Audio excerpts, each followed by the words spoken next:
Sir sir Ravi sir sir మీరు already ఇప్పుడు goat life ఒక మలయాళం సినిమా వస్తుంది. నేను ఏప్రిల్లో I think your releasing Manjummel boys as well. అది ఇంకా డేట్ అనుకోలేదు సార్. అది అది కూడా same survival and rescuer thriller. అంటే that is because your different, fan of that kind of genres are? Sir we are basically fan of Malayalam films and అంటే content rich films అండి. Not necessarily ఇదే అని చెప్పకూడదేమో, కానీ ఇదైతే అందరికీ నచ్చేది ఏంటి అంటే నిజంగానే content rich films that comes from Malayalam industry అనేది ఒక open ఫ్యాక్టే.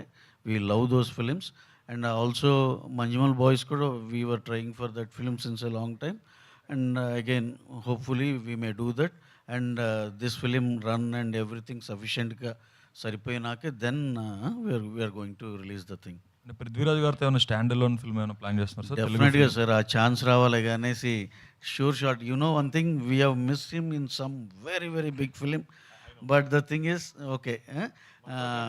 And again we use to approach him. అంటే పృథ్వీరాజ్ గారు అంటే ఆయన గురించి మనం కొత్తగా చెప్పుకునేది ఏం లేదు. ఎన్నిసార్లు